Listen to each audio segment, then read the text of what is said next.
Good morning everyone. आप सभी लोगों का स्वागत है। आज हम लोग 70 बीपीएससी प्रीलिम्स के लिए संजीवनी बैच के तहत करंट अफेयर्स पर बात करेंगे, जिसका मोड है एमसीक्यू के रूप में। उसके साथ हम लोग डिटेल्ड बात करेंगे, उससे संबंधित एक्सप्लेनेशन को देखेंगे। इसमें जो करंट अफेयर्स आप लोगों को शामिल किया गया है वो आप लोगों को पीआईबी से सोर्स के तौर पर उपयोग किया गया है, द हिंदी न्यूज़पेपर न्यूज से। साथ ही साथ दैनिक जागरण राष्ट्रीय संस्करण और उससे संबंधित जो आप लोगों को एनालिसिस कराया जाता है उससे कवर किया गया है। डेली रोजाना आपको 6 AM में उपलब्ध कराया जाता है। तो आप लगातार बने रहिए, चीज़ों को समझते हुए आगे बढ़ेंगे। तो इसके अतिरिक्त हम चीज़ें देखिए, ध्यान रखिएगा, महत्वपूर्ण एमसीक्यू सीरीज में हम लोग आज फरवरी का देखने वाले हैं महत्वपूर्ण एमसीक्यू को, जिसमें हम लोग no excuse only to the point हम बात करेंगे, चीज़ों को समझने का प्रयास करेंगे। इसके तहत कुछ चीज़ों को सबसे पहले समझ लेना है। इसके अतिरिक्त आप लोगों को क्या दिया जा रहा है, आप लोगों को 3 मोड याद रखना है। सबसे पहले याद रखना है कि सबसे पहले आप लोग व्हाट्सएप चैनल है ना, व्हाट्सएप व्हाट्सएप चैनल को क्या करना है, आप लोग उससे ज्वाइन हो जाइए। वहाँ पर बहुत से पेपर के कटिंग आपको उपलब्ध कराए जा रहे हैं, पेपर कटिंग आपको उपलब्ध कराए जा रहे हैं। दूसरा, आपको टेलीग्राम चैनल जहाँ पर आपको ध्यान रखना है, टेलीग्राम चैनल की बात करें, वहाँ पर सभी इम्पोर्टेंट जो है इम्पोर्टेंट नोट्स आपको उपलब्ध कराए जाते हैं। जहाँ पर हम बात करें इस बैच से संबंधित संजीवनी बैच का भी पीडीएफ आप लोगों को आपको टेलीग्राम चैनल पर ही उपलब्ध कराया जाएगा। और इसके साथ एक यूट्यूब अगर आप देख रहे हैं तो ध्यान रखिएगा, यूट्यूब चैनल पर आपको एक कम्युनिटी होता है, ठीक है ना, कम्युनिटी जो आपको होम पेज के में ही मिलेगा। साइड में सबसे लास्ट में देखिएगा, सेकेंड लास्ट में कम्युनिटी का ऑप्शन है, जहाँ पर कुछ प्रश्न आपको, महत्वपूर्ण प्रश्न आपको क्या कहते हैं, रिवीजन कराए जाते हैं। उस प्रश्नों को आप जरूर उसमें क्विज में भाग लीजिएगा, ताकि आप चीज़ों को लगातार करते रहिएगा, चीज़ों को अपने अध्ययन अध्यापन को और भी मजबूत करिएगा। तो ये 3 मोड जरूर अपनाइएगा, जिसके तहत हम आप लोगों को चीज़ें उपलब्ध करा जा रहे हैं। और संजीवनी पेज के जितने भी पीडीएफ है, आपको ध्यान रखिएगा, आपको टेलीग्राम चैनल और युक्ति आई इसके ऐप पर ही उपलब्ध कराया जाएगा। इसके अलावा और भी कहीं सोर्स नहीं होंगे, इसलिए टेलीग्राम चैनल को, और हो सके आप युक्ति आई इसका ऐप भी डाउनलोड कर सकते हैं। चलिए आगे बढ़ते हैं, चीज़ों को देखने का प्रयास करते हैं। पहले प्रश्न पर आते हैं,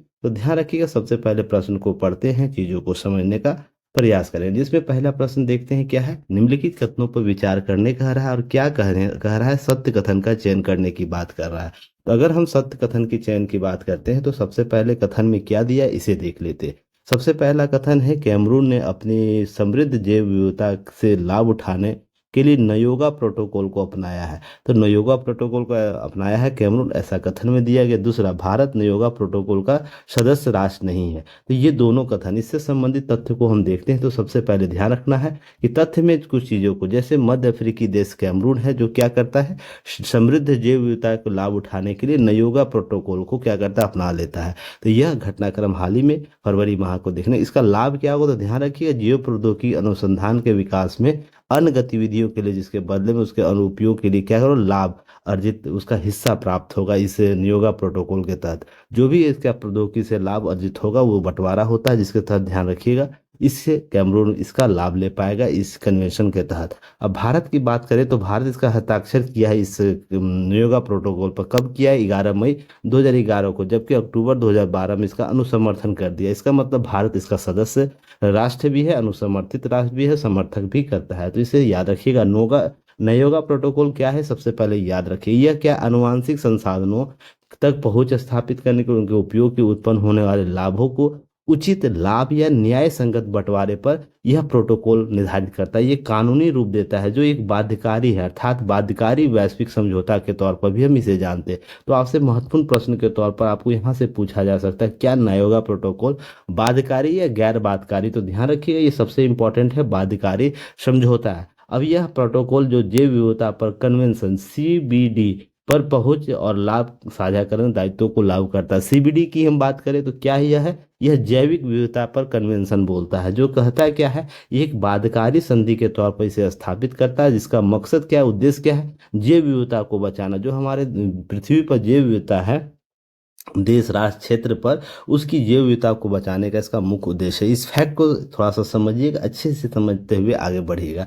अब ध्यान रखिए, यह कन्वेंशन कब हुआ था? 5 जून 1992 को ब्राजील के रियो डी जनेरियो, याद रखना, आयोजित पृथ्वी शिखर सम्मेलन में अपनाया गया, जबकि 29 दिसंबर 1993 को यह लागू कर दिया गया। कौन सा? CBD आपको कन्वेंशन। तो याद रखना, इसके वर्तमान में 196 अनुबंधित पार्टियां हैं, अर्थात देश संगठन इसमें कार्यरत है। तो यहाँ इसके संदर्भ में कुछ चीज़ें याद रखिएगा।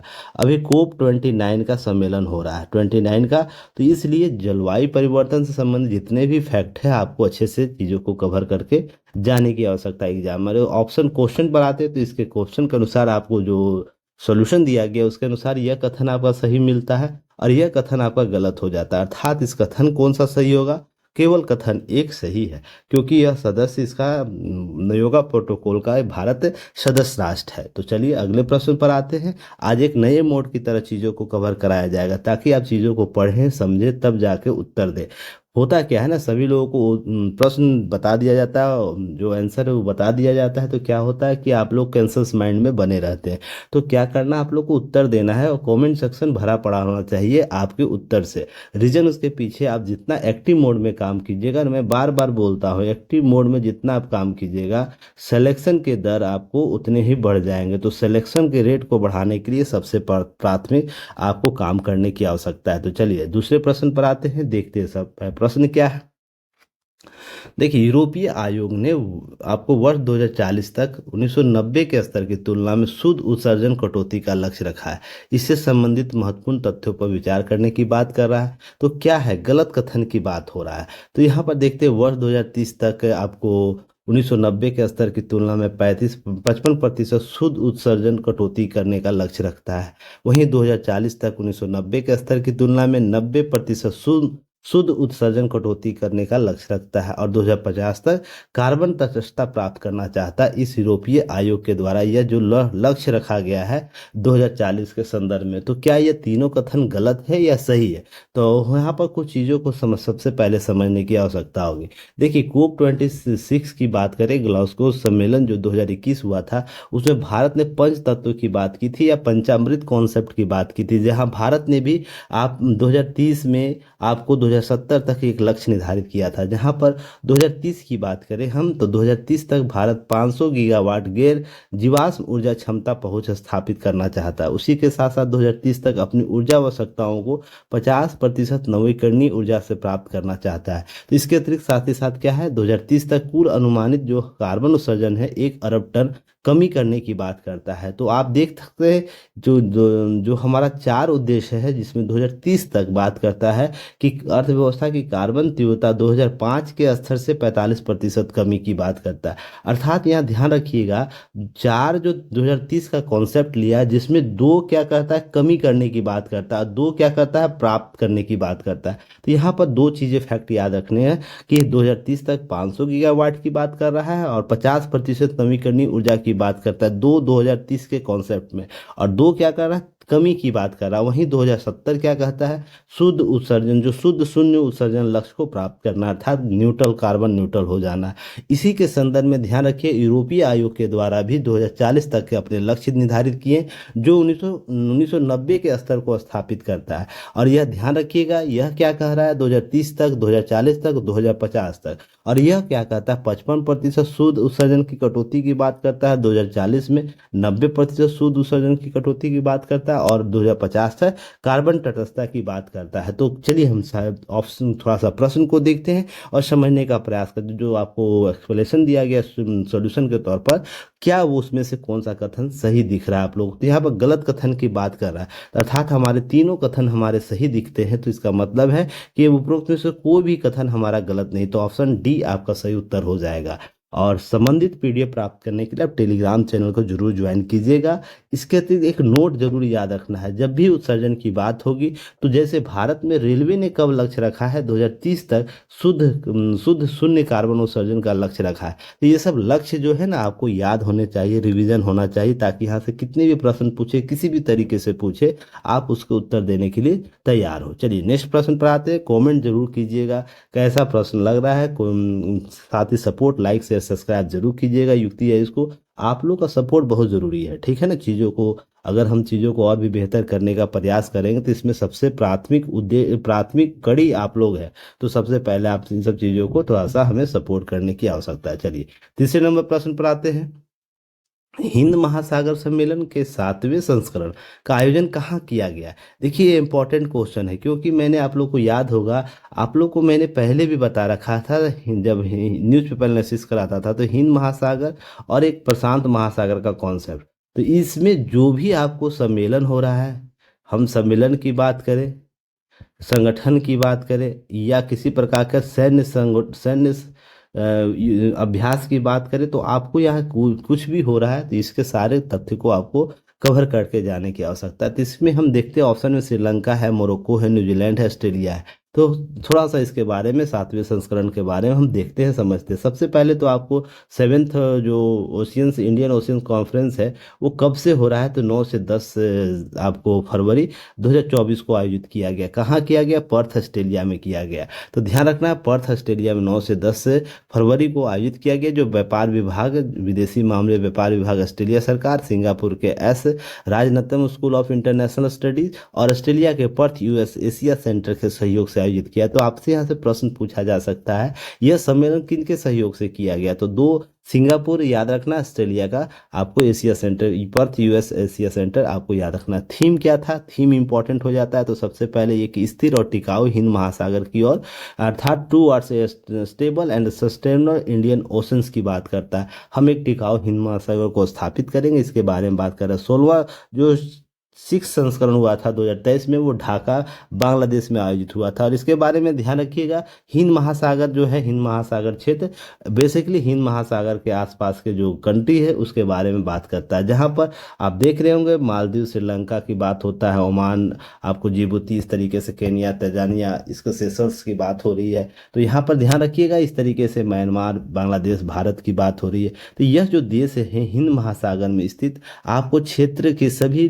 के लिए सुरक्षा और विकास की बात करता है। एक सागर योजना याद रखिएगा, सागर योजना के तहत हिंद महासागर में सुरक्षा की मुहैया की बात करता है। तो यह क्या करता है, क्षेत्रीय सहयोग की बात करता है, जो कंटिनेंटल सहयोग है उसकी बात करता है। उसके साथ साथ विचार विमर्श की बात करता है, और हिंद महासागर क्षेत्र में देश की प्रमुख परामर्शी मंच देता है, अर्थात बात करने की, चर्चा करने की, अपनी समस्याओं को रखने की बात करता है। इसका प्रथम संस्करण याद रखिएगा 2016 में सिंगापुर में आयोजित किया गया। तो आपसे यहाँ से प्रश्न पूछा जा सकता है, इस बार आपका कौन सा सम्मेलन हुआ, कमेंट सेक्शन में मुझे बताइएगा। इसके अतिरिक्त ध्यान रखिएगा, अब विदेश मंत्रालय के द्वारा इंडिया फाउंडेशन सहयोग से प्रतिवर्ष से आयोजित किया जाए। तो आपसे यह भी प्रश्न के कथन में बनाया जा सकता है, क्या यह सम्मेलन प्रतिवर्ष होता है, द्विवार्षिक होता है, त्रिवार्षिक होता है, इस तरीके से।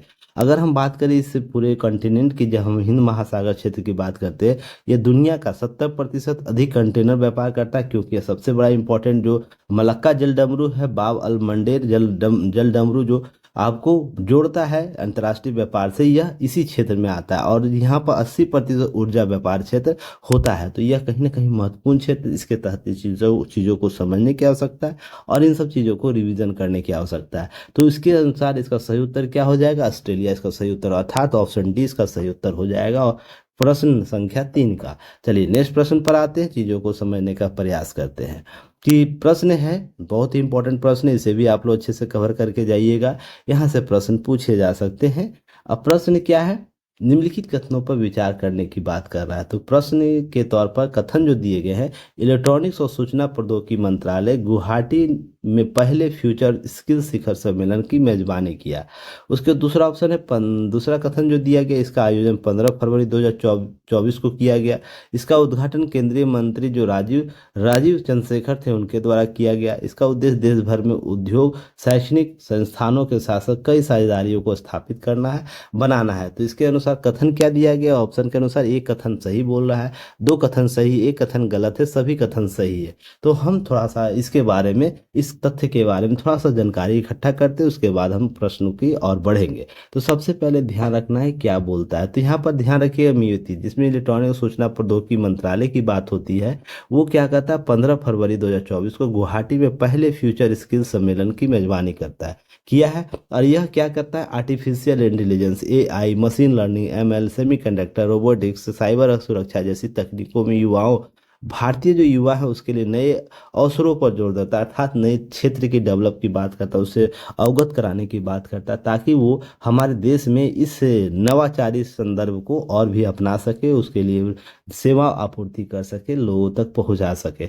यह इसके लिए ध्यान रखिए क्यों ऐसी बात की जा रही है, ऐसी चर्चा क्यों हुई है। तो सबसे इंपॉर्टेंट चीज़ों को ध्यान रखना है क्यों, क्योंकि भारत लगातार इलेक्ट्रॉनिक्स में लगातार अपना वर्चस्व बढ़ा रहा है, जिसमें भारत दुनिया में मोबाइल फोन का दूसरा सबसे बड़ा निर्माता बन गया है। पहले कहीं बहुत पीछे हुआ करता था, तो सरकार द्वारा जो लगातार योजनाओं का क्रियान्वयन किया गया उसके तहत दूसरा सबसे बड़ा निर्माता था, उत्पादक देश बन गया। वहीं 2025 तक इलेक्ट्रॉनिक उत्पादों के पांचवा सबसे बड़ा उपभोगकर्ता होगा। यह आंकड़े सरकारी आंकड़ों के अनुसार बताई जा रही है, ऑफिशियल वेबसाइट इलेक्ट्रॉनिक्स सूचना प्रौद्योगिकी मंत्रालय से लिया गया है। तो ये सब चीज़ों को याद कर लेना है। यहाँ से चीज़ें अगर अदर सोर्स में कहीं और भी चीज़ें बताई जाती है वो गलत है, उसे सही कर लीजिए, करेक्ट कर लीजिएगा।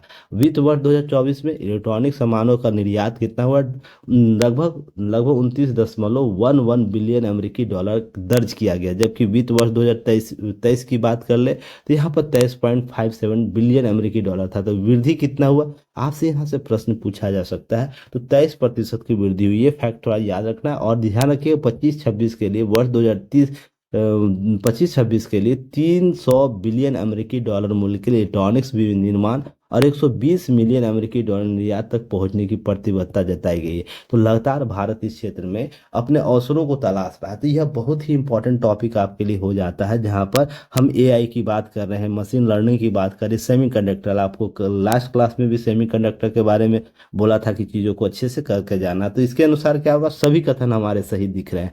आपको यहाँ पर 15 फरवरी आयोजित किया गया और इसके राजीव चंद्रशेखर जी के द्वारा इसको किया गया, गुवाहाटी में आपको इसका मेजबानी कर रहा है। तो ये सारे आपको कथन सही है इसके अनुसार। चलिए आगे बात करते हैं। भारत में पहले मानव मिशन गगनयान पर जाने वाले 4 अंतरिक्ष यात्रियों की नाम की घोषणा की गई, इस सूची में शामिल है। देखिए इसे इंपॉर्टेंट श्रेणी में आप लोग रखिएगा, यहाँ से प्रश्न पूछे जाएंगे गगनयान से, क्योंकि गगनयान भारत का महत्वाकांक्षी योजना है, जिसमें ग्रुप कैप्टन अंगद प्रताप की बात हो रही है, विंग कमांडर शुभांशु शुक्ला की बात हो रही है, ग्रुप कैप्टन प्रशांत बालकृष्ण नायर की बात हो रही है, और ग्रुप कैप्टन जो है अजीत कृष्णन। क्या ये तीनों आपको ध्यान रखना है, क्या ये चारों आपको कथन में जो नाम दिए गए वो शामिल है इस सूची में या नहीं। तो सबसे इंपॉर्टेंट है कि चारों के नाम शामिल किए गए, तो इसका मतलब ऑप्शन डी आपका सही उत्तर हो जाएगा।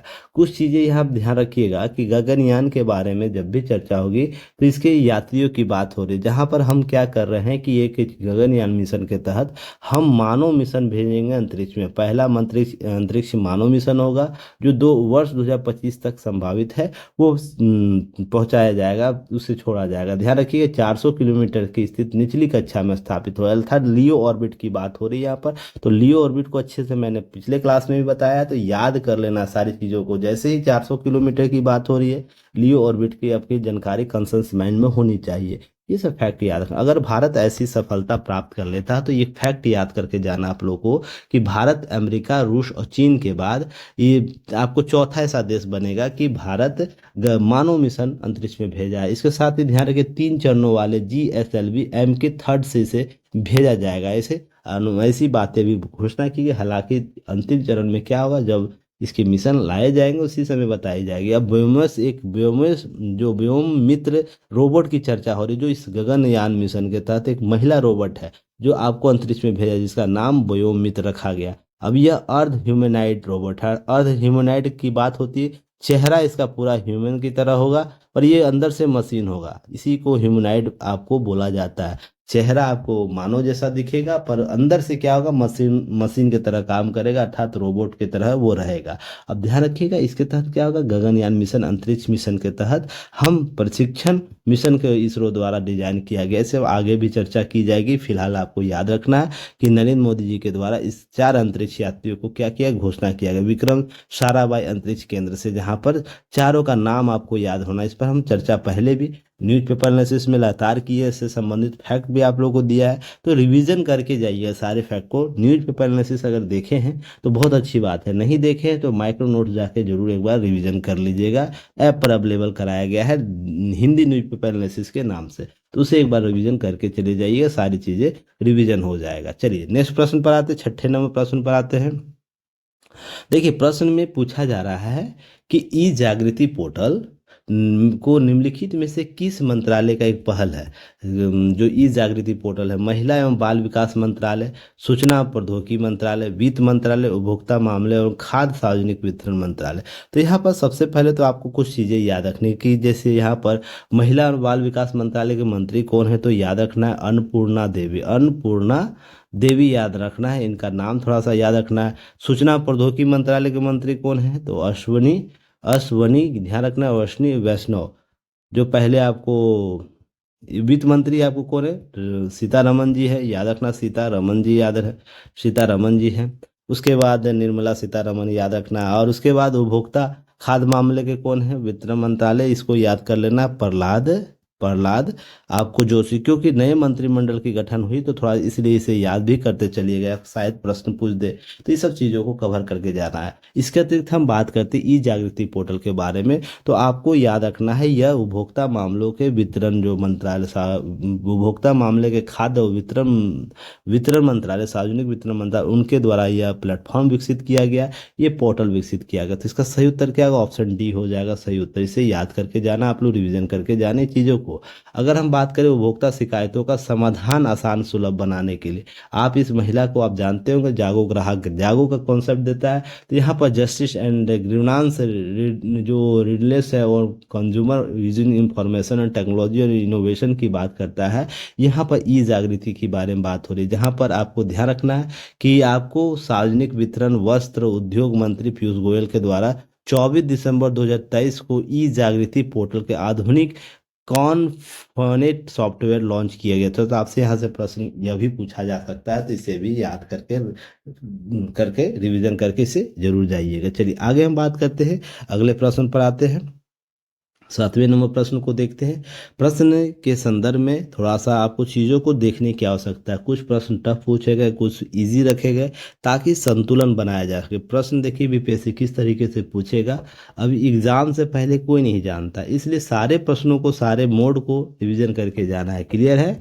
चलिए, थीम को, टॉपिक को कवर करके जाना है। विश्व सतत विकास शिखर सम्मेलन के 23वें संस्करण का आयोजन 7 से 9 फरवरी तक कहाँ आयोजित किया गया। लखनऊ है, पुणे है, नई दिल्ली है, हैदराबाद है। अगर हम इसके बारे में बात करें तो ध्यान रखना है कि यह 23वां जो आपको इंडिया हैबिटेट याद रखिएगा, इंडिया इंडिया हैबिटेट नई दिल्ली में, यह है नई दिल्ली में आयोजित किया गया। तो इसे फैक्ट को याद रखना है। अब यह ध्यान रखें, थीम इसका जरूर याद रखना। थीम क्या था इसका, सतत विकास। सतत विकास नाम से ही याद रखना, सतत विकास के शिखर सम्मेलन है। और जलवायु क्या है, जलवायु जलवायु न्याय के लिए नेतृत्व, ये कॉन्सेप्ट याद रखना चलना। थीम, इस थीम के साथ इसे आयोजित किया गया था। तो यह कहाँ आयोजित किया गया था, नई दिल्ली में। तो ऑप्शन सी याद करके जाना है, रिवीजन करके जाना है चीज़ों को। चलिए, अगर इसके बारे में उद्घाटन कौन किया था, याद रखना है जगदीश धनखड़ जी के द्वारा, उपराष्ट्रपति है। तो कमेंट सेक्शन में मुझे बताइएगा, जगदीश धनखड़ जी व्यक्तिगत रूप से कितने क्रम के उपराष्ट्रपति और पद के आधार पर वो कितने क्रम के उपराष्ट्रपति है, ये थोड़ा सा फैक्ट मुझे आप बताइएगा। अगर हम बात करें इसके बारे में, 23वें शिखर जो विश्व सतत विकास शिखर सम्मेलन का 23वां संस्करण आयोजित किया गया, नई दिल्ली में हुआ। अब याद रखना है यह किसके द्वारा, टेरी के द्वारा आयोजित किया जाता है। इसे याद रखिए, वर्ष 2001 से 2001 से इसे आरंभ किया गया। इस थोड़ा सा फैक्ट को याद रखना। अब टेरी है क्या, जो ऊर्जा संस्थान है जिसे टेरी कहते हैं, the energy of resources institute की बात होती है। ये गैर लाभकारी अनुसंधान संस्थान अर्थात रिसर्च करता है, यह जो भारत और वैश्विक दक्षिण के लिए ऊर्जा, पर्यावरण और सतत विकास के क्षेत्र में अनुसंधान करेगा, रिसर्च करेगा, R&D करता है। कुल मिलाकर हम बात करें रिसर्च एंड डेवलपमेंट प्रोग्राम को, उसको ज़्यादा अपनाता, जो वर्ष 1974 में स्थापित किया गया था। और पूर्व में टाटा ऊर्जा अनुसंधान संस्थान के नाम से यह जाना जाता था, बाद में टेरी हो गया the energy of resource institute के तौर पर। अब वर्ष 2003 में यह इसका नाम परिवर्तन कर ऊर्जा और संसाधन संस्थान कर दिया। ये फैक्ट थोड़ा याद रखना है, इसके बारे में कुछ चीज़ों को कवर करके जाना है। क्लियर है आप सभी लोगों को, चीज़ें समझ में आ रही है, कमेंट सेक्शन में जरूर बताइएगा कितना इजिबल है, कितना आप लाभ ले पा रहे हैं इस आपको एमसीक्यू सीरीज से संजीवनी बैच से।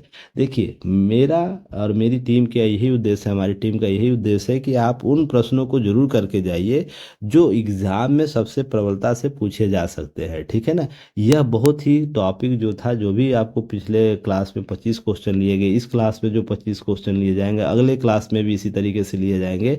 तो जितने भी टॉपिक लिए जाएंगे ना, उसमें इम्पॉर्टेंट टॉपिक जो आपको करके जाने की आवश्यकता है, यह कम से कम एकदम नहीं छूटना चाहिए। छूटना तो एकदम नहीं चाहिए, और भी छूट जाए काम चलेगा, ठीक है ना, पर ये सब टॉपिक नहीं छूटना चाहिए। यहाँ से प्रश्न बनेंगे। देखिए समान नागरिक संहिता कितना महत्वपूर्ण टॉपिक था, चर्चा का, अभी तक चर्चा का विषय है। इस पर समान नागरिक संहिता को लेकर विधेयक पारित किया गया, स्वतंत्र भारत का पहला राज्य बन गया। कौन किया है? असम, नागा, उत्तराखंड है, गोवा है, उपरोक्त में से कोई नहीं। तो हम अगर बात करें इसके बारे में, समान नागरिक संहिता, तो याद रखना अनुच्छेद कितना बात करता है? अनुच्छेद आपको 44 की बात करता है, जहां पर समान नागरिक संहिता की बात करता है, जहां पर नागरिक संहिता की बात करता है, जो क्या करता है, एक समान कानूनी व्यवस्था की बात करता है, एक समान कानूनी व्यवस्था की बात करता है। वो न धर्म के आधार पर, लिंग, नस्ल, समुदाय, जाति के आधार पर भेदभाव नहीं किया जाएगा, सभी के लिए समान कानून व्यवस्था, इसी को समान नागरिक संहिता कहते हैं। या हम इसमें क्या कहते हैं, यूसीसी भी आप इसे बोलते हैं, है ना। इसी जो चर्चा में विषय था, चर्चा का विषय बना हुआ था, ये सब सारे फैक्ट को याद करके जाना है। अगर हम बात करें यह कौन किया था, तो ध्यान रखें उत्तराखंड सबसे पहला। यहाँ स्वतंत्र भारत की बात हो रही है। उससे पहले स्वतंत्रता से पहले गोवा में आपको पुर्तगालियों के द्वारा यह व्यवस्था बना के गई है, जो वर्तमान तक वहां पर लागू है। तो प्रश्न के क्वेश्चन पर जाने की आवश्यकता, स्वतंत्र भारत पूछ रहा है या भारत का पहला राज्य पूछेगा तो गोवा हो जाएगा। अगर स्वतंत्र भारत का पहला राज्य पूछ रहा है तो उत्तराखंड हो जा रहा है। अगर उत्तराखंड के बारे में पूछा जाए तो यह दूसरा राज्य है। तो ये सब सारे फैक्ट को थोड़ा सा रिवीजन करके जाने की आवश्यकता है। क्लियर है? अब ध्यान रखिएगा, इसके अतिरिक्त वर्ष 1835 का जो एक्ट था, उसमें एक रिपोर्ट प्रस्तुत की गई, यूसीसी की अवधारणा का विकास औपनिवेशिक भारत में तब हुई जब ब्रिटिश सरकार के एक एक्ट आया था 1835 में, अपनी रिपोर्ट के आधार पर वहां पर प्रस्तुत की। इसी के बाद आपको उत्तराखंड विधानसभा के द्वारा याद रखना है, आपको कब भारत में ऐसा राज्य बन गया, पहला राज्य बन गया जिसने यह लागू किया। गोवा में पुर्तगाली शासन के द्वारा पहले से ही लागू किया गया। और एक समान नागरिक व्यवस्था की बात करता हूँ, अनुच्छेद 44 याद करके चलना है, जहाँ पर पूरे नागरिकों के लिए एक समान नागरिक संहिता सुनिश्चित करने की। हालांकि सभी के लिए अपने पर्सनल लॉ भी काम करते हैं, जिस पर चर्चा परिचर्चा हो रही है। चलिए इसके आगे हम बात करते हैं, 9वें नंबर प्रश्न पर आते हैं। प्रश्न क्या है, सबसे पहले इसे देखें। तो प्रश्न के तौर पर देखिए, यह भी इंपॉर्टेंट है, विधि आयोग लगातार प्रश्न पूछे जाते हैं एग्जाम में। अगर इन सभी टॉपिकों को अगर नहीं करके जाइएगा तो सोच के देखिए क्या स्थिति होगी। इसलिए मैं बार बार बोलता हूँ, जो भी टॉपिक ले, संख्या जरूर कम है पर वो सबसे इंपॉर्टेंट टॉपिकों की संख्या है। तो इसलिए ध्यान रखिए, 22वीं विधि आयोग के द्वारा हाल ही में सार्वजनिक संपत्ति को नुकसान की रोकथाम शीर्षक से 284वीं रिपोर्ट प्रस्तुत की गई। क्या ये कथन सही पूछ रहा है, क्या ये सही कथन है? और भारत के 22वें जो विधि आयोग थे, अध्यक्ष न्यायमूर्ति ऋतुराज अवस्थित है। तो क्या यह कथन सही या गलत है, कमेंट सेक्शन में जरूर बताइएगा। इसके अतिरिक्त हम कुछ बात करें तो ध्यान रखिएगा कि हाल ही में 23वें विधि आयोग का लो कमीशन का गठन किया गया राष्ट्रपति द्रौपदी मुर्मू जी के द्वारा। हालांकि अभी घोषणा नहीं की गई किन किन किनके अध्यक्षता में किया जाए, उनके सदस्य कौन कौन होंगे। फिलहाल 23वें विधि आयोग का घोषणा कर दिया गया। 1 सितंबर 2024 से 31 अगस्त 2027 का कार्य अवधि रहेगा। यह 3 वर्षों की अवधि के लिए होता है गठन, इसका याद रखना है। 22वें विधि आयोग का अध्यक्ष कौन थे? न्यायमूर्ति ऋतुराज अवस्थी, जो 1 वर्ष पहले ही आप क्या करते हैं, इनके द्वारा अपना पद त्याग दिया जाता है, जिसके बाद एक खाली रहता है। फिर उसके बाद ये चीजें होती हैं। अब याद रखिएगा, 22वीं विधि विधि जो आयोग का गठन 21 फरवरी 2020 को किया गया था, 31 अगस्त 2024 तक इसे बढ़ा दिया गया था। तो पिछला जो विधि आयोग था 4 वर्ष के लिए हुआ था। इस सब फैक्ट को याद रखना। अब यहाँ पर देखिए, 22वें विधि आयोग के द्वारा हाल ही में सार्वजनिक संपत्ति के नुकसान के लिए 284वीं रिपोर्ट प्रस्तुत की, जो आपको कहता है बढ़ती भारत में बढ़ती उपद्रव के बारे में, घटनाओं के बारे में, सार्वजनिक संपत्तियों को नुकसान होने के कारण स्वतः संज्ञान लेकर विधि आयोग के द्वारा ये रिपोर्ट तैयार किया गया। तो आपसे एक प्रश्न पूछा जा सकता है, टेक्निकली प्रश्न पूछा जा सकता है, क्या किसी मुद्दे पर विधि आयोग स्वतः संज्ञान ले सकता है और उसके आधार पर रिपोर्ट जारी कर सकता है, जिसे सरकार के किसी भी अंग के द्वारा, अर्थात हम बात करें न्यायपालिका के द्वारा, कार्यपालिका के द्वारा, प्रशासनिक अधिकरण के द्वारा इसे क्या किया गया, बताया नहीं गया कि इस पर थोड़ा सा अपना टिप्पणी करो। विधि आयोग का मूल मुख्य उद्देश्य क्या होता है, किसी विषय पर अपनी जानकारी उपलब्ध कराना संबद्ध संस्था को। पर यह स्वतः संज्ञान क्या लिया, लगातार बढ़ते हुए समस्याओं का, जहां पर सार्वजनिक संपत्तियों का नुकसान हो रहा है। ये फैक्ट को याद रखना, यहाँ से प्रश्न आपसे पूछे जा सकते हैं। अब ध्यान रखिए, सार्वजनिक संपत्ति नुकसान मामलों में सुप्रीम कोर्ट का निर्णय भी पहले भी आ चुका है, जिसमें भारत कुमार बनाम केरल राज्यवाद 1997 का है।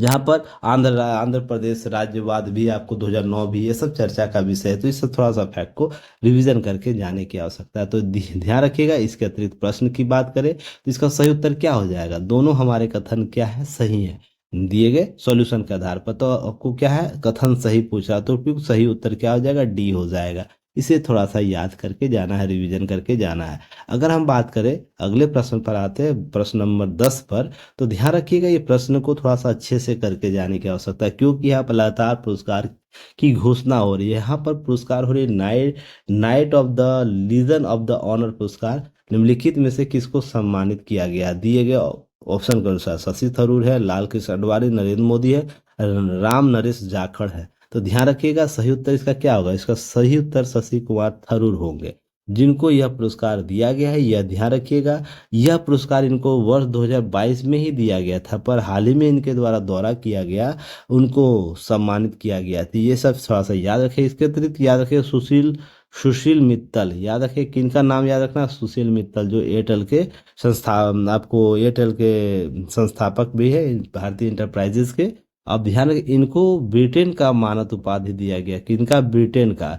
ये थोड़ा सा याद रखिए। फिर मानद मानद उपाधि दिया गया है, चार्ल्स कौन देंगे, चार्ल्स अभी कौन से हैं, राजा कौन है, चार्ल्स तृतीय हैं, थर्ड है। उनको याद रखें, इनके द्वारा मानद उपाधि दिया जाए तो सम्मानित होने वाले पहले भारतीय बने हैं।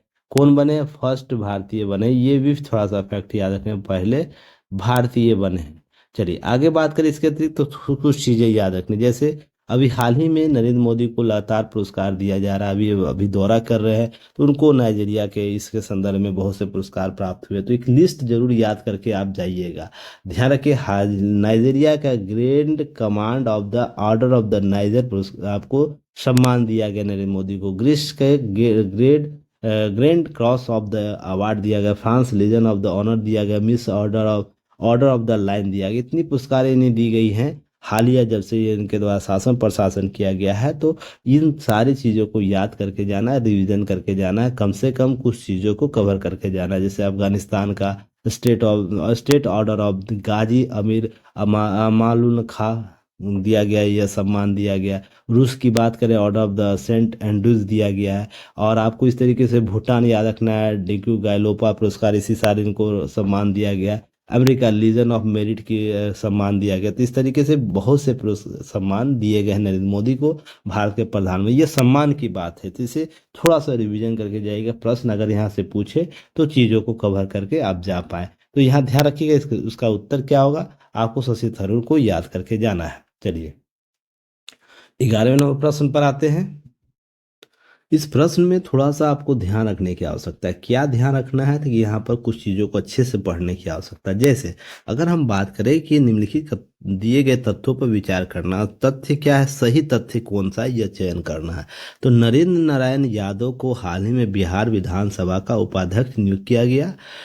दूसरे कथन में विधान पार्षद सुशील कुमार सिंह को मुख्य सचेतक नियुक्त किया गया, और श्रीमती राबड़ी देवी जी को बिहार विधान परिषद के विरोधी दल का नेता के रूप में चुना गया। तो इसके अनुसार जो प्रश्न दिए गए उसके अनुसार कुछ बातों को हम ध्यान में रखें। तो ध्यान रखिएगा कि हाल ही में जो बिहार के पूर्व जो मुख्यमंत्री थे और राजद के नेता जो श्रीमती राबड़ी देवी, उनको बिहार विधान परिषद का विरोधी दल का नेता चुना गया है।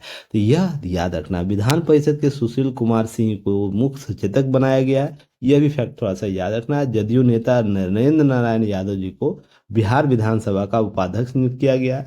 वहीं श्री यादव महेश्वरी हजारी को इस्तीफे के बाद पद खाली निर्विरोध रूप से निर्वाचित किया। तो ये सब फैक्ट थोड़ा सा याद रखना है।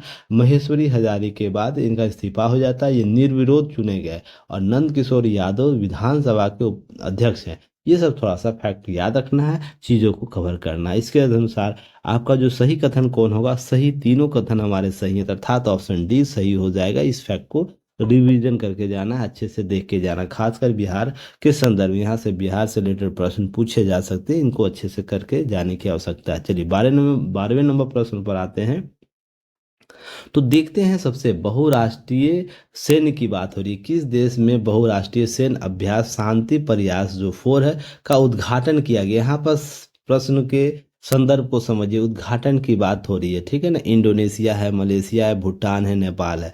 तो ध्यान रखिएगा, सबसे पहले बात करें हम शांति प्रयास 4 की बात करें तो ध्यान रखिएगा, नेपाल के जो प्रधानमंत्री है पुष्प कुमार दहल प्रचंड के द्वारा काठमांडू में बहुराष्ट्रीय सैन्य अभ्यास शांति प्रयास 4 का उद्घाटन किया। अब यह अभ्यास ध्यान रखिए अमेरिकी सरकार के ग्लोबल पीस ऑपरेशन इनिशिएटिव की मदद से आयोजित किया है। इस हिसाब से यहाँ से प्रश्न पूछा जा सकता है, यह जो आपको शांति प्रयास 4 है वो किसके सहयोग से किया जाता है, तो ग्लोबल पीस ऑपरेशन इनिशिएटिव की मदद से किया जाता है। यह आयोजन 20 फरवरी से 4 मार्च 2024 के बीच आयोजित की जाएगी। अब यह की गई, ध्यान रखिए इस अभ्यास में संयुक्त राष्ट्र शांति मिशनों में सक्रिय 19 देशों ने भाग लिया, जिसमें हम बात करते हैं Bharat, Australia, Bangladesh, Canada, Fiji, Ghana, Indonesia, Malaysia, Mongolia, Nepal, Niger, Pakistan, Philippines, दक्षिण Korea, Sri Lanka, Thailand, America, USA, Uruguay और वियतनाम। ये सब थोड़ा सा 19 देशों में से कम अपने भारत के पड़ोसी देशों का मुल्क का नाम याद जरूर रखना है। इन सब चीज़ों का अगर बात करें, पहला शांति प्रयास कब हुआ था अभ्यास,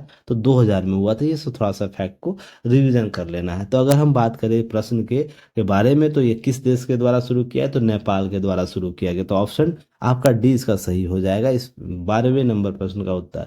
देखिए कमेंट में आप लोग जैसे ही पता चलता है कमेंट में उत्तर दे रहे। रीजन इसलिए इस बार रखा गया, मोड चेंज किया गया है कि आप उत्तर दे पाए, ठीक है ना। आप कॉन्फिडेंट में अपने में बिल्डअप कर। देखिए प्रश्न आप रिवीजन कीजिए, बार बार रिवीजन कीजिए, जब तक आप लिखिएगा नहीं ना, उसके बारे में कुछ देर सोचिएगा नहीं, वो आपके जहन में बैठेगा नहीं। जैसे आप मेंस आंसर राइटिंग के दौरान क्या होता है, बार बार लिखते हैं तो किसी टॉपिक में इतने अभ्यस्त हो जाते हैं, देखते ही उस टॉपिक के बारे में 10 लाइन 20 लाइन आप आराम से लिख सकते हैं। रीजन उसके पीछे क्या होता है, बार बार लिखने का, बार बार आपके कॉन्शियस माइंड में वो चलने की चीज़ें होती है, उसके कॉन्सेप्ट आपके चलते रहते हैं आपके कॉन्शियस माइंड में। तो ये इसलिए पीटी भी ऐसे ही है, किसी टॉपिक में जितनी बार आप लिख सके, चीज़ों को माइक्रो नोट्स के रूप में देख सके, समझ सके, उसे आपको दूसरे कॉपी में उतार सके, ये सब फैक्ट को याद रखना। चलिए अगले प्रश्न पर आते हैं। बिहार बजट में जेंडर बजट से संबंधित तथ्यों पर कौन सा कथन गलत है। तो यहाँ जेंडर बजट के बारे में पूछ रहा है। तो देखिए जेंडर बजट बिहार में बहुत चर्चा का विषय बना रहता है। तो उसके अनुसार कि बिहार जो बजट 24-25 प्रस्तुत किया, उसमें जेंडर बजट का हिस्सा 14% है, ये कथन दिया गया है। आपको गलत कथन चयन करने की बात कर रहा है। अब ध्यान रखिएगा 2008-9 में जेंडर बजट प्रस्तुत किया गया था बिहार में पहली बार। यहाँ वित्तीय वर्ष 2024-25 में महिलाओं के समग्र विकास के लिए 39,000 से अधिक 39,000 करोड़ से अधिक राशि क्या किए प्रावधान किए गए। क्या ये कथन सही है? और ऑप्शन डी उपरोक्त में से कोई नहीं गलत है। तो हम बात करते हैं सबसे पहले जेंडर बजट के बारे में। तो ये होता क्या है, तो सबसे पहले जेंडर बजट की बात करें तो यहाँ महिला विशेष बजट की बात हो रही। क्या होगी? महिला विशेष बजट की बात हो रही होगी। हम आम बजट में ध्यान रखिएगा, बजट में 3 वर्ग होते हैं ना, एक पुरुष होता है, एक महिला होता है और एक ट्रांसजेंडर, जो नए कॉन्सेप्ट के आधार पर ट्रांसजेंडर 3 वर्ग है। अब ये आम बजट में तीनों की चर्चा होगी, पर जेंडर बजट जैसे ही आएगा ना, इसमें महिला विशेष योजनाएं अधिक होगी। याद रखने का, महिला विशेष योजना, महिला में भी बच्चियां जो होंगी उसके विशेष की बात होगी। ये सब फैक्ट थोड़ा सा याद रखना आप लोग को। इसके संदर्भ में ध्यान रखिएगा, जो सम्राट चौधरी जी के द्वारा यह आपको प्रस्तुत किया गया था, उसमें 39,000 करोड़ रुपये जेंडर बजट प्रावधान किए गए, जो कुल बजट का कितना है, 14% है। अगर पहली बार कब हुआ तो इसे भी याद रखिएगा कि 8 और 9 में प्रस्तुत किया गया था। बिहार का वित्तीय वर्ष 2024-25 में बिहार सरकार महिला और बच्चों के विकास कुल बजट का 30% खर्च करने के लिए प्रावधान रखी है। जो आपको ध्यान रखिएगा, अगर केवल जेंडर बजट की बात करें तो 14% है। अगर कुल बजट में महिलाओं और बच्चों की बात जोड़ देंगे तो ये कुल 30% होती है। ये भी फैक्ट याद, बच्चे में पुरुष बच्चे भी आ जाएंगे। तो थोड़ा सा फैक्ट को अच्छे से कवर करके जाना है। अगर आपको मॉडरेट करके प्रश्न पूछे तो फंसना नहीं है। अगर हम बात करें सम्राट चौधरी के द्वारा 13 फरवरी 2024 को आपको वित्त वर्ष 24-25 के लिए बजट पेश किया गया।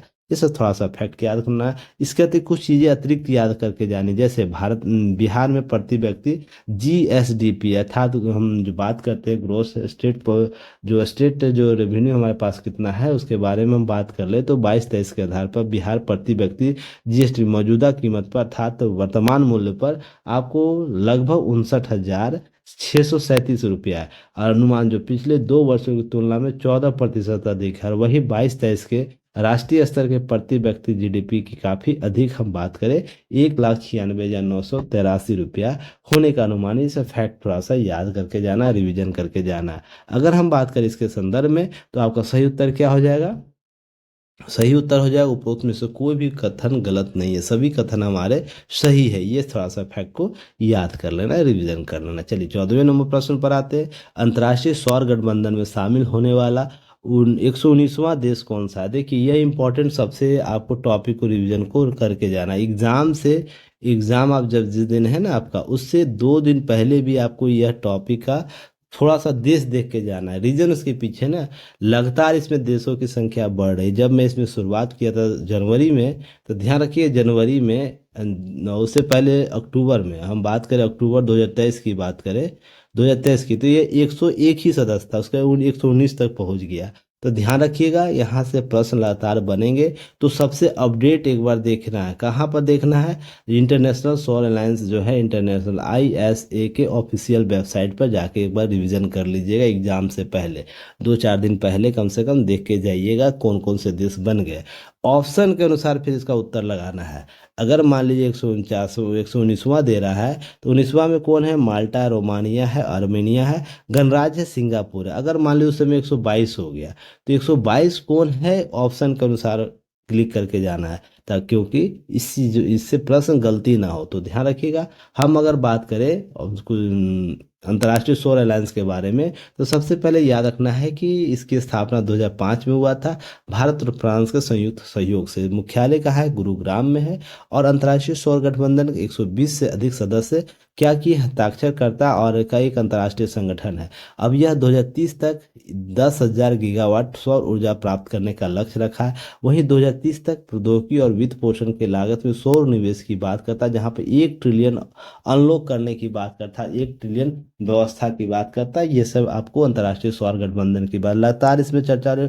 कोप 29 में इसकी चर्चा हुई। ध्यान रखिएगा कोप जो 29 आपको बाकू में जो हो रहा है, अजरबैजान के बाकू में, वहाँ भी इस संगठन की चर्चा, वहाँ पर इन्वेस्टमेंट की बात हो रही है। ये सब फैक्ट को थोड़ा सा याद करने की आवश्यकता। अगर हम बात करें ये 7 नवंबर 2024 तक के नवीनतम आंकड़ों की बात कर ले, तो इसमें जो अंतर्राष्ट्रीय सौर गठबंधन में 120 हस्ताक्षरकर्ता देश प्रतिनिधित्व करते हैं और जिनमें 102 पूर्ण रूप से अनुसमर्थित कर देते हैं। अर्थात यहाँ थोड़ा सा समझने की आवश्यकता, अनुसमर्थन और हस्ताक्षर करता, हस्ताक्षर कर दिया है उसके साथ क्या होगा?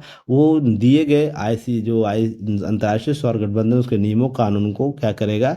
लागू करेगा, अपने देशों में उसके लिए प्रतिस्थापित करेगा। पर अनुसमर्थन जैसे ही होगा तो वो उसके निर्णय में भागीदार बन जाएगा, निर्णय का भागीदार बन जाएगा। इस थोड़ा सा फैक्ट को थोड़ा सा कवर करके जाना। इसी में आपको 119वां देश कौन बना? माल्टा। याद रखिएगा माल्टा आपका 119वां देश बना है। बहुत से सोर्स में आपको माल्टा ना होकर दूसरा देश का नाम दिया गया, यह 120वां बता दिया गया, पर वो गलत है। याद रखिएगा माल्टा हम एयर, आपको इंडिया जो एयर जो आपका चैनल है उसके तहत, या तो PIB की हम बात करें उसके तहत, यह आपको 119वां देश कौन है? माल्टा है। थोड़ा सा फैक्ट को कवर आपको थोड़ा सा करेक्ट कर लेना है।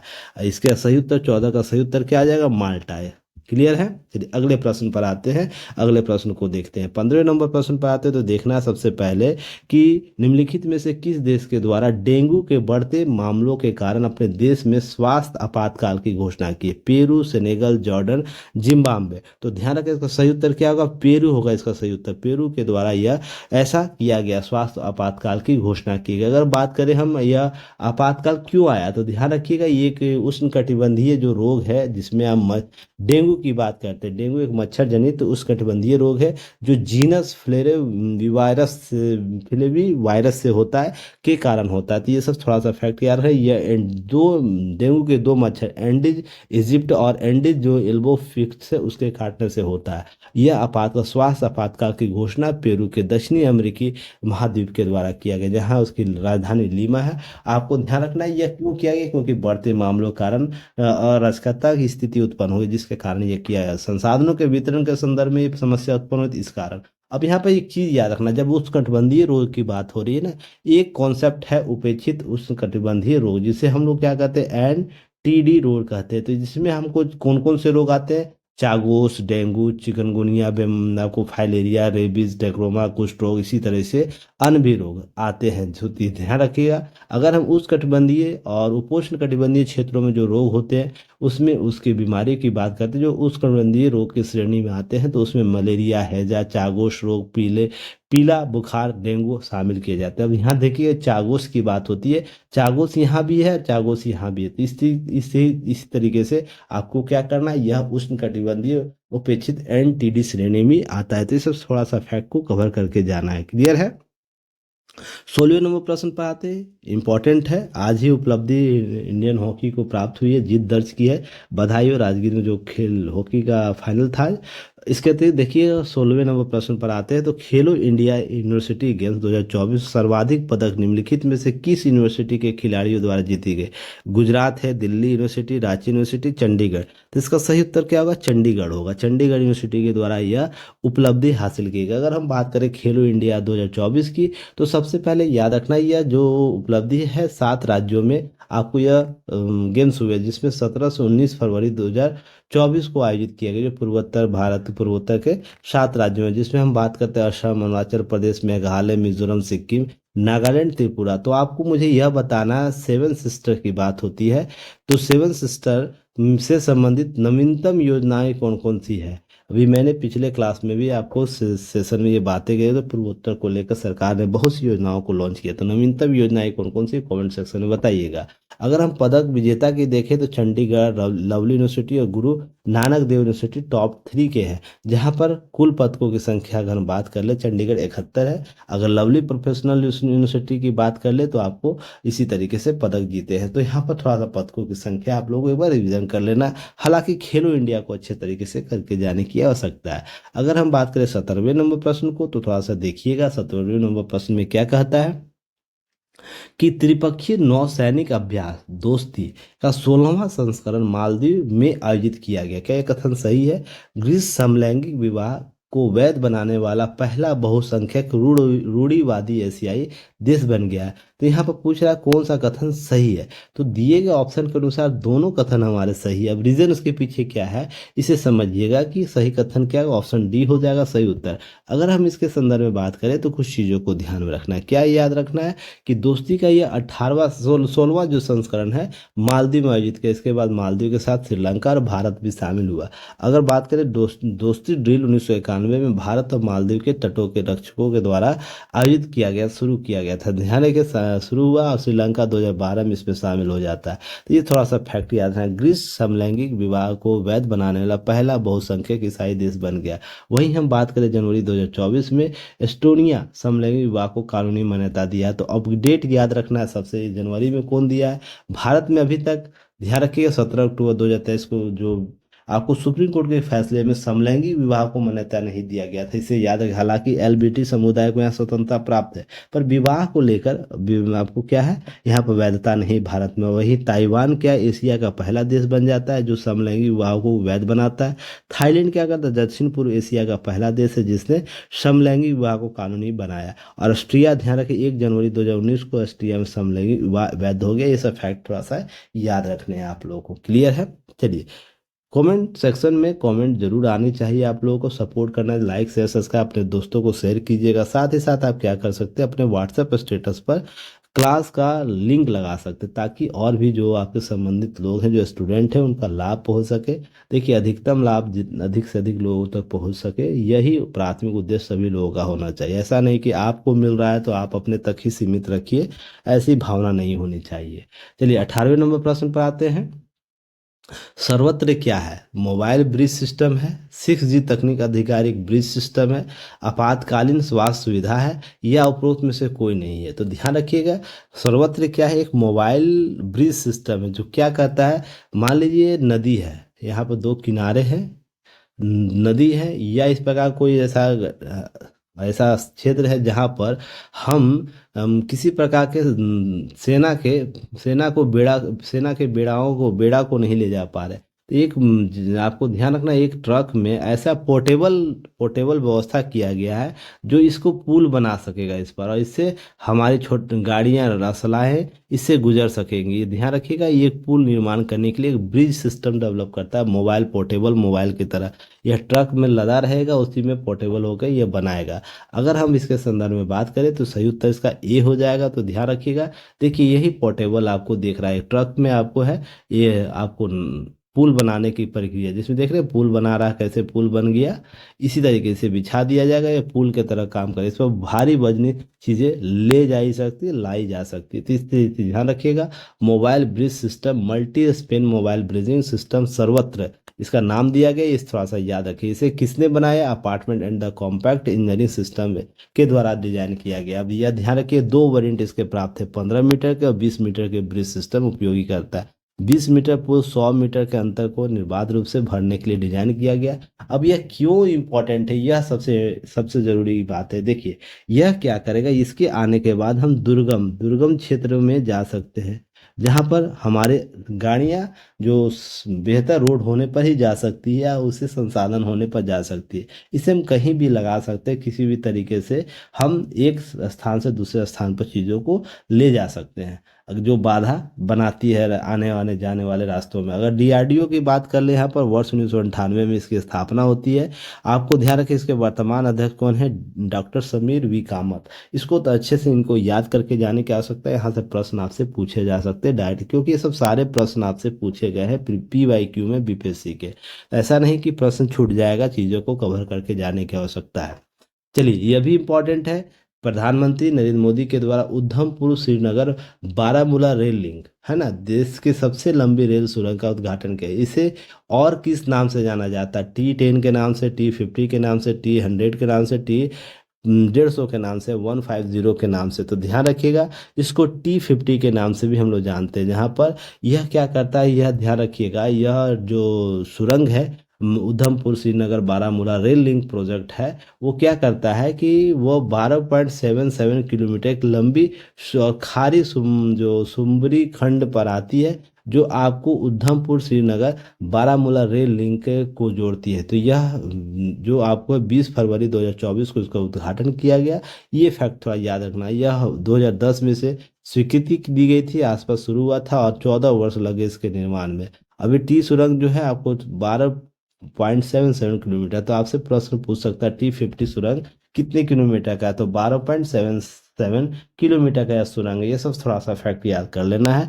और चीज़ें देखिए क्यों यहाँ से प्रश्न पूछे जाते हैं, तो समझने की आवश्यकता है कि प्रश्न ऐसे लोकेटेड एरिया से पूछे जाते हैं जहाँ पर हमारे राष्ट्रीय संप्रभुता का बात होता है, सुरक्षा की बात होती है, यहाँ से प्रश्न जरूर पूछे जाते हैं। 20वें नंबर प्रश्न पर आते हैं। तो 20वें नंबर प्रश्न में है कि हेलन पासपोर्ट इंडेक्स 2024 भारत की रैंकिंग निम्नलिखित में से कितनी है, 85, 87, 88, 89। तो अगर हम बात करें तो यहाँ पर संदर्भ समझिएगा कि यहाँ पर जो प्रश्न दिए गए हैं, तो यहाँ पर क्या है, वर्ष 2024 में कितना था, वर्ष 2024 में 85 है, इसे याद रखना है। और वर्ष 2023 में याद रखना 84वां स्थान है इसका। और बहुत से जगह सोर्स में आपको गलत आंकड़े दिए गए हैं, यह हेरल पासपोर्ट का जो ऑफिशियल वेबसाइट है वहाँ से निकाल के दिया गया है। इसे थोड़ा सा रिवीजन करके अच्छे से जाइएगा। यहाँ पर ध्यान रखिएगा कितनी देशों की सूची बनाई गई है, तो ध्यान रखिए 195 देशों में से भारत का स्थान कितना है, 85 है। अब यह ध्यान रखिएगा, जो रैंकिंग दी जाती है इसमें टॉप पहला देश कौन है, सिंगापुर है। याद रखना, जो 195 देशों में उसकी वीज़ा फ्री है। अब कुल रैंकिंग 199 देशों के लाई गई थी, जिसमें 100 आपको 95 याद रखना, 95 देशों में सिंगापुर क्या होता है, उसके पासपोर्ट आपको क्या किया जाता है, फ्री होते हैं। और दूसरा रैंक की बात करें तो France, Germany, Italy, Japan, Spain एक साथ आते हैं, जहाँ पर हम बात करते हैं कि यह इसके वीजा 191 देशों तक फ्री। अंतिम 3 रैंक की बात करें, इराक, सीरिया, अफगानिस्तान अंतिम 3 रैंक है। 102वें रैंक पर अफगानिस्तान है, याद रखिएगा। 2024 में भारत का स्थान है 85 था, और 2023 में 84 था। अगर हम बात करें इसके बाद 57 देशों तक हम 2023 में जा सकते थे वीजा फ्री होकर, वर्तमान में 62 देश हो गए। तो आंकड़े बदले सुधरे हैं, चीज़ों को समझने का प्रयास कीजिएगा। क्लियर है। टॉप 10 अगर याद हो सके तो जरूर याद कर लीजिएगा, यहाँ से प्रश्न पूछे जा सकते हैं। अब ध्यान रखिएगा 199 देशों की सूची है, पर अफगानिस्तान का रैंक कितना 102 है। इसीलिए याद रखना, एक में जैसे 5 से 6 देशों की भी सूची बनी है, तो इसलिए याद रखना कि देश के सूचियों की संख्या घटी है। तो अर्थात 199 देश आए हैं इसमें, 199 देशों का लिस्ट निकाला गया है, पर रैंक में 102 स्थान आता है अफगानिस्तान का, जो सबसे अंतिम इस सूची में है। क्लियर है। चलिए आगे बात करते हैं। यह भी इंपॉर्टेंट है प्रश्न, नए चुनाव आयुक्तों की नियुक्ति की गई है, तो यहाँ से प्रश्न बन सकता है, तो इसे जरूर रिवीजन करने की आवश्यकता है। किन की नियुक्ति की गई है? ज्ञानेश्वर कुमार को, सुब्रमण्यम भारती को, सुखबीर सिंह संधू को। तो यहाँ पर थोड़ा सा आपको क्या करना है, इसका सही उत्तर ढूंढने का प्रयास करना है। जैसे हम बात करते हैं इसके संदर्भ में कि आपको 25 जनवरी 1950 को क्या किया गया, अनुच्छेद 324 के तहत संवैधानिक निकाय का गठन किया किया जाता है, जिसके तहत आपको चुनाव आयोग की बात होती है। संवैधानिक निकाय है जहाँ 3 सदस्यीय चुनाव आयोग की बात होती है, जहाँ 2 रिक्त पद, जिसमें ज्ञानेश कुमार और सुखवीर सिंह सिंधु, इन दोनों की नियुक्ति होती है। सेवानिवृत्त आईएएस अधिकारी चुनाव आयुक्त इलेक्शन कमीशन के तौर पर इनकी नियुक्ति की जाती है। तो ध्यान रखिएगा, यहाँ पर भारतीय नहीं शामिल है। अगर जो यहाँ पर ऑप्शन में आपको क्या दिया गया है, ऑप्शन अगर एक बार देख ले हम लोग, सुब्रमण्यम भारतीय जो नहीं है, ज्ञानेश्वर कुमार और सिंधु जी को क्या किया गया है, बनाया गया। तो आपको ऑप्शन 1 और 3 जहां दिख रहा है, आपको सही उत्तर अर्थात बी सही उत्तर हो जाएगा। इस फैक्ट को कवर करके जाना है। अगर हम बात करें इस सॉरी इसके संदर्भ में, मैंने आप लोग को जो हिंदी न्यूज़पेपर एनालिसिस होता था उसमें विस्तृत चर्चा कराया था, क्लास में भी आप लोगों को कवर कराया था, याद होगा।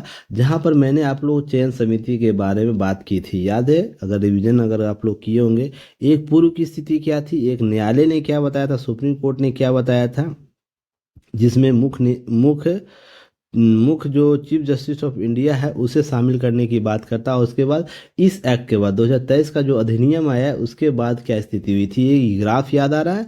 ग्राफ के आधार पर चीज़ें मैंने बताई थी, तो इनको क्या करना, कवर करके जाना है उसे, जिसमें बात होती है, जहाँ पर हम बात करें वर्तमान में चयन समिति में प्रधानमंत्री होते हैं, केंद्रीय कैबिनेट मंत्री होते हैं, लोकसभा विपक्ष के नेता होते हैं। जो आपको न्यायालय के द्वारा सुझाव किया गया था कि चयन समिति में जो चीफ जस्टिस ऑफ इंडिया उसे भी शामिल करने की आवश्यकता, जिसे इस अधिनियम के द्वारा 2023 के अधिनियम जो आया था, नियुक्ति, सेवा और शर्त और कार्यालय अवधि में, उसमें उसे शामिल नहीं किया है। तो इस थोड़ा सा फैक्ट को भी याद करके जाना है। क्लियर है। चीज़ों को जरूर आप लोग अच्छे से करके जाए। चलिए अगर हम बात करें 22वें नंबर प्रश्न पर, तो देखिए, नागपुर द्वारा भारत का पहला शहर विशिष्ट zero carbon building action plan launch किया है। तो क्या यह कथन सही है गलत है, यह पूछ रहा है। तो गलत कथन, केरल मानव पशु संघर्ष राज्य विशिष्ट आपदा घोषित करने वाला भारत का पहला राज्य बन गया है। क्या यह कथन गलत है या सही है? तो ध्यान रखिए, दोनों कथन हमारे सही है, तो इसका मतलब ऑप्शन सी इसको सही उत्तर हो जाएगा इस प्रश्न का, 22वें नंबर प्रश्न का, जहां हम बात कर रहे हैं नागपुर। देखिए नागपुर ने क्या किया है कि विशिष्ट zero carbon building action plan को लॉन्च किया है, जहां पर हम कार्बन उत्सर्जन को कम कर सके ऐसी व्यवस्था की गई है, जहां पर हरियाली होगी। उसी तरीके से क्या होगा, हम नवीकरणीय ऊर्जा के तहत हम ऊर्जा उत्पादन कर पाएंगे। ये सब कॉन्सेप्ट देगा, जिसका लक्ष्य 2050 तक डीकार्बोनाइजेशन को प्राप्त करना है, को बढ़ावा देना है, अर्थात शुद्ध कार्बन तक हम पहुंच पाएंगे। इसी बात कर रहा। केरल क्या करता है, मानव पशु संघर्ष के लिए आपदा राज्य विशिष्ट आपदा घोषित करने वाला भारत का पहला राज्य बन जाता है। यह भी फैक्ट थोड़ा सा इसके साथ कवर करके आप लोग जाइएगा, चीजों को कवर करने की आवश्यकता है। चलिए नेक्स्ट प्रश्न पर आते हैं। स्वाति किस रूप से जाना जाता है? स्वाति एक नया कॉन्सेप्ट आया है, इसे जरूर ही आप लोग कवर करके जाएंगे। जहाँ पर हम बात करते हैं स्वाति के लिए बारे में, यह 11 फरवरी 2024 को अंतर्राष्ट्रीय दिवस जो मनाया गया विज्ञान में महिलाओं और लड़कियों के योगदान से संबंधित। वहाँ पर एक स्वाति कॉन्सेप्ट की चर्चा है, जहाँ पर ऑप्शन के अनुसार देखते हैं science and for human in ये टेक्नोलॉजी और इनोवेशन की बात हो रही है। इसका फुल फॉर्म या पूर्ण रूप की बात करते इस प्रकार के प्रश्न आपसे पूछे जाते हैं। ऑप्शन बी में स्विफ्ट फॉर वुमेन ये टेक्नोलॉजी एंड इनोवेशन की बात कर रहा है। इसके अनुसार स्विफ्ट फॉर वुमेन ये टेक्नोलॉजी एंड इंफॉर्मेशन की बात कर रहा है। स्विफ्ट फॉर वुमेन आपको जो टेक्निक एंड इनोवेशन की बात कर रहा है। तो यहाँ पर सही उत्तर क्या होगा, आपको सही उत्तर ऑप्शन ए हो जाएगा, साइंस फॉर वुमेन ये टेक्नोलॉजी एंड इनोवेशन की बात करता है। स्वाति क्या है, स्वाति ध्यान रखिएगा, स्वाति यह मूल रूप से है कि विज्ञान के क्षेत्र में महिलाओं की भागीदारी को सुनिश्चित करता है, प्रोत्साहन की बात करता है और साथ ही साथ सहभागिता को इस रूप से स्थापित करने की बात करता है ताकि वो एक नेतृत्वकारी भूमिका में आ सके। इसके लिए वैज्ञानिक सलाहकार द्वारा स्वाति पोर्टल लॉन्च किया गया। ध्यान रखिएगा, आपको यह पोर्टल है, पोर्टल आपको लॉन्च किया गया 11 फरवरी 2024 को, जो विज्ञान में महिलाओं की लड़कियों के अंतर्राष्ट्रीय दिवस के तौर पर जो अवसर मनाया उसके लिए। यह ध्यान रखिए स्टीम, जहां पर विज्ञान प्रौद्योगिकी इंजीनियरिंग गणित चिकित्सा के क्षेत्र में महिलाओं के लिए इंटरेक्टिव डाटाबेस उपलब्ध कराया। तो यह पोर्टल क्या है, स्टेम, याद रखना एक स्टेम कॉन्सेप्ट है जिसे आप लोग कवर करके जाएंगे। अब बात करें स्वाति पोर्टल, होस्टिंग और रख रखाव नई दिल्ली के स्थित national institute of plant genome research है उसके द्वारा किया जाएगा। इस कॉन्सेप्ट को थोड़ा सा रिवीजन करके जाएंगे। चलिए अगले प्रश्न पर आते हैं, 24वें नंबर प्रश्न पर आएंगे। तो देखिए, मस्कट में भारत ओमान संयुक्त सैन्य सहयोग समिति की बैठक के दौरान भारत और ओमान रक्षा समझौते पर हस्ताक्षर किया। क्या यह कथन सही है, गलत है, या पूछ रहा कौन सा कथन सही है। अब अमेरिकी स्पेस एजेंसी नासा द्वारा जलवायु परिवर्तन के अध्ययन करने के लिए पीस उपग्रह लॉन्च किया गया। एलन मस्क की कंपनी न्यूरोलिंक ने पहली बार इंसानों के दिमाग में ब्रेन चिप का प्रत्यारोपण किया। तो कौन सा कथन सही बोल रहा है। तो देखिए, तीनों कथन हमारे दिए गए ऑप्शन में सही है। तो इसका मतलब सही उत्तर क्या होगा, ऑप्शन डी आपका सही उत्तर हो जाएगा। जहां हम इसके बारे में कुछ बात करें तो यहाँ पर तीनों कथन को याद रखना है, सही कथन है। जहां पर नासा ने पीस मिशन को लॉन्च किया, मस्कट में और भारत ओमान संयुक्त सैन्य सहयोग समिति, और जो स्टार लिंक है, स्टार लिंक याद रखिएगा, न्यूरोलिंक के द्वारा एलन मस्क के न्यूरोलिंक वो मानव चिप ब्रेन चिप को स्थापित करता है। ये तीनों कथन आपके सही है। अगले प्रश्न पर आते हैं और लास्ट प्रश्न पर आते हैं आज के प्रश्न पर। देखिए, बहुत ही महत्वपूर्ण प्रश्न है, यहाँ से आपको एग्जाम में प्रश्न देखने को मिल सकता है। देखिए, 125 फीट की ऊंची प्रतिमा का अनावरण कहाँ किया गया। थोड़ा सा एक यहाँ पर करेक्शन करने की आवश्यकता है, मुझे लगा आज गलती नहीं होगी पर हो गई, कोई बात नहीं है, चीज़ों को थोड़ा सा कर लेना है कवर। लचित लचित आपको बोर फुकन याद है, नाम, इनका नाम सुने होंगे। इनसे अभी कोई भी व्यक्ति से वाकिफ नहीं है, ऐसा हो ही नहीं सकता। जो अभ्यर्थी होंगे, जो सीरियस अभ्यर्थी होंगे, यह जो बोरफुकन है, याद रखिएगा, यह ओहोम राजवंश के सेना थे। और ओहोम राजवंश क्यों चर्चा में इस वर्ष है, क्योंकि इसकी एक स्थल को या जो मृदा स्थल है जहाँ पर मुर्दों को रखा जाता था, उसको विश्व विरासत सूची में शामिल किया गया है ना। लास्ट के क्लास में मैंने आपको बताया था, तो विश्व विरासत सूची में किया गया। यहाँ से प्रश्न जरूर बनेंगे। तो जोरहट में किया गया है, दीपू आपको जिला है, करीमगंज जिला या कोकराझारा में, असम के कोकराझारा में आयोजित किया गया। तो ध्यान रखिए, स्थापित कहाँ किया गया, जोरहट में। आपको ये 125 फुट की ऊंची प्रतिमा का अनावरण किया जाएगा। ध्यान रखिए, ये सब चीज़ों को कवर करने की आवश्यकता है। जहाँ पर हम बात करें, अगर हम लचित बरफुकन की बात कर ले, तो यह कौन है, यह आपको 24 नवंबर 1622 में इनका जन्म होता है। अब अहोम साम्राज्य के कमांडर के तौर पर होता है। 1671 में सराय घाट की लड़ाई में मुगलों की सेना को अहोम साम्राज्य के आक्रमण करने से रोकते हैं। तो अहोम राज्यवंश चर्चा का विषय था। अहोम राज्यवंश एक और कारण से भी आप इस वर्ष चर्चा का विषय बना हुआ था, क्या कि उसे विश्व विरासत सूची में उसके आपको एक मैदान को शामिल किया गया। अब हम बात करें, 400वीं जयंती मनाई जा रही है, जो 18 से 25 नवंबर के अहोम सेनापति की 400 जयंती मनाई जाएगी। यह योजना बनाई गई है। 18 नवंबर को प्रत्येक जिले में असम पुलिस, भारतीय सेना, अर्धसैनिक बल आपको क्या करेंगे, मार्च पोस्ट परेड करेंगे। तो ये सब फैक्ट आपको याद रखना है। और जो है 125 फुट की मूर्ति का अनावरण प्रधानमंत्री नरेंद्र मोदी के द्वारा असम के जोरहट जिले में किया गया। ये सब फैक्ट याद रखना है। सरकार जो है जोरहट लचित बोरफुकन मैदान को सुंदर बनाने के लिए आकर्षण का केंद्र था, टूरिज्म को बढ़ाया जा सके। ये सब फैक्ट याद रखना है। और ध्यान रखना डॉक्यूमेंट्री भी इस पर आयोजित की गई। तो नवंबर के माह में इसके बारे में विस्तृत चर्चा फिर से हम करेंगे, चीज़ों को कवर करेंगे। तो कुल मिलाकर बात की जा रही, जो भी बताई जा रही है उसको रिवीजन लगातार करते रहिए। जो भी क्लासेज उसके पीडीएफ आपको टेलीग्राम चैनल पर उपलब्ध कराया जा रहा है। साथ ही वेबसाइट विजिट करके आप चीज़ों को देख सकते हैं, समझ सकते हैं, ऐप डाउनलोड कर सकते हैं। ऐप का और व्हाट्सएप चैनल का लिंक आपको कमेंट सेक्शन बॉक्स में उपलब्ध कराए जाते हैं। साथ ही महत्वपूर्ण लिंक जो है उपलब्ध कराए जाते हैं, वहाँ से भी आप चीज़ों को कवर कर सकते हैं। आप और अपने अध्ययन अध्यापन को और भी आसान बना सकते हैं। चलिए फिर कल हम नए एक मार्च के माह के सभी इंपॉर्टेंट टॉपिक को कवर करेंगे और प्रयास करेंगे आपको न्यूनतम चीज़ें दे जिससे अधिकतम लाभ प्राप्त कर सके। चलिए धन्यवाद, जय हिंद।